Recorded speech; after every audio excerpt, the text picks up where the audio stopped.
Hi, my name is Autumn Payne, and I am here today talking with Sue Marshall. She's a certified clinical hypnotherapist, and she's speaking today instead of Stephen Walker about mental health. So, thanks for joining us today. Thank you. Thank This is a totally impromptu conversation. She had no preparation ahead of time, so we're just going to pick her brain at uh, at this moment. you. Okay. So today I wanted to talk about the subject of dreams. And she's great to talk to you about it because she really knows a lot about the subconscious. So dreams are these nightly experiences that we have, and we wake up and they can leave us with a lot of different feelings. They can last throughout the day. Sometimes they feel prophetic. Sometimes we might feel that we've had a visitation from a loved one that has departed. Sometimes we think they're there to inform us, and sometimes they just feel really random and stupid. That's So true. I wanted to talk to you about this and what do dreams mean and what do they not mean? Okay. That is really a good question. And I have a lot of people that have questioned about dreams. There's a lot of dream books where people will look up something that they've had a dream about. I personally don't go down that route because it's too literal. Dreams are not literal, dreams are metaphors. And if we look at the metaphoric, that means we're kind of stepping out of the left brain and getting into that kind of that creative part and seeing what it means metaphorically in our life. In other words, as an example, often what comes up in a lot of people's dreams are about snakes, and so they think it's scary. But often, no, excuse me, often it is about just that transformation.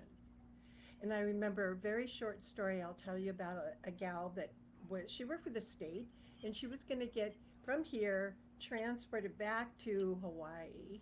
And she came to me because she kept having this dream that she could not get through security at the airport. So we did her hypnotherapy around that. Bottom line, what it meant was for her to actually do the research in Hawaii about security.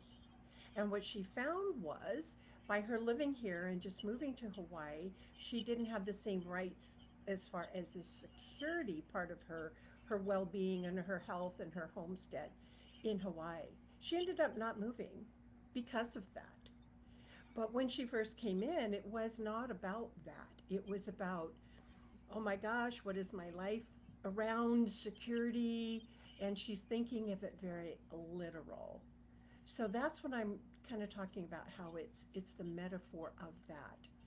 And sometimes it's difficult if we're in that state of a dream to be able to figure that out. So what I can say is find a comfortable place for yourself. Take your hands and kind of cross them with your thumbs and put them here. Almost like you think of yourself as kind of hugging yourself and just tap. And you're kind of going left brain, right brain, left brain, right brain. Okay? And just breathe and relax. Think of the dream as sort of this bubble up here. And just kind of see if you can tune in to an energy of that and listen. Actually, listen with your ears. See if you pick up anything. Give it a try and see how it works for you. I know it sounds kind of abstracty, but give it a try. See how it works. So when you're doing this, you're thinking about what the dream is and seeing if you can tap into what some of that metaphor means. The metaphor of that dream, exactly. Yep. Yeah, so I think one that's happened to me before is the feeling, the dreams of being pregnant. So you don't necessarily want to think that means that you are pregnant, but it can definitely mean that you're creating something. Maybe it could be your business. It could be so many things in your life that may manifest something. Like Yes. that's how I look at it. Right. And if you go inside of that, and you think of it literal of, oh, I'm going to have a baby, okay, maybe it's that. The likelihood, it isn't that. That's Mhm. the literal part. But it could mean all about what are you giving birth to, or what do you need to be giving birth to that Mhm. you're not. Mhm. Oh, that's interesting. So, it can go on kind of both sides of that fence of what am I doing and what am I not doing. Mhm. And both sides can be kind of a challenge to look at that we don't want to see sometimes, especially if the word is the not. What am I not doing? Mhm. We don't want to know sometimes, what we're not doing. Right. So, what about dreams that feel prophetic? Are dreams ever prophetic? Do they ever just come true, for example? I don't typically see it in a literal form of coming true. I don't. It's more if people in general kind of think that, they seem to get more frustrated with that because it is so literal and it's not. I kind of think I saw this sitting in Stephen's desk here. And it's just a crystal, but inside it's got all the occlusions, and down at the bottom it's got the carbon. Well, in our inner world, this is very similar in that when we go to sleep, we drop down into the body, and in the body is just like these little pieces in the crystal. So sometimes we tap into that in that dream state, and that's kind of what's coming up to surface, is just that. Sometimes it isn't any more than, sometimes it's even what you ate for dinner isn't agreeing with you. I mean, sometimes it could be that simple, but there's usually a meaning about it for you.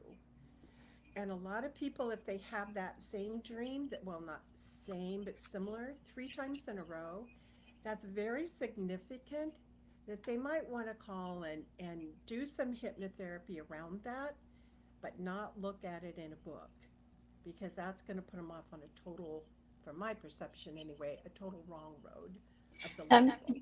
that makes sense because I have flipped through some dream books and some of the stuff they say about a rabbit means X, and it's just something way off the wall. So you don't want to go down that because rabbits might mean very different things to different people. Yes. Is that what you're saying? And it's empowering to us as an individual to be able to discover those things inside us rather than always an external telling us about ourselves, because we had that as children. Do this, don't do this, and so on. So it's all about finding that center in us and getting empowered within ourselves. And I think that's a big part of this, is finding that empowerment. So, how do you think dreams intersect with mental health? A lot.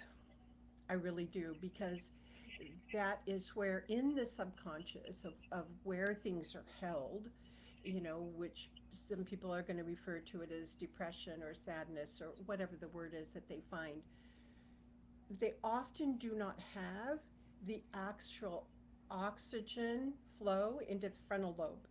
And when that happens, that's when we start feeling that word of kind of depression, which is that holding down. So if you think of it in that way of just kind of holding down, when we go to sleep at night and we're more relaxed, hopefully, sometimes all that has been stored is going to kind of linger up here and surface. So people often get very agitated with a dream because it's all of this that has been surfacing and going kind of around and around in a circle in their day, and it's trying to kind of come up at one time because they don't have the oxygen flow that they actually need in their body. And Hmm. so we want to practice that deep breathing. Whether we have a diffuser running with essential oils helps a lot, because that will bring the oxygen up into the brain. Doing those hand things that we were just talking about can help with that. Um, Classical music, even though I know a lot of people don't like classical music, but any kind of a music that's not like hardcore rock and roll will kind of drop you down. And things, as we drop down in our body, little things can kind of just come up and fade away and fade away. And that's what we want it to do, is not push it away, because that's going to take too much energy. If we do that all the time, we get tired and worn out, bottom line. So a dream is very significant in a person's life. It really can continue into the body of where. So if you're talking about a dream, and you, as an example, you said, well, I had a dream about being pregnant. Logically, somebody would say, oh, yeah, I feel that in my stomach. No, I don't go there. I would ask you, well, where do you feel that? You may not say stomach at all. You may say, in my right arm. That wouldn't even make sense, right? But that's okay. It's okay, because that's going to hold the key. The feeling Interesting. that you have in your body will hold the key, because it's all that somatic, the body work that we're doing. Therapy comes from a lot of talk therapy.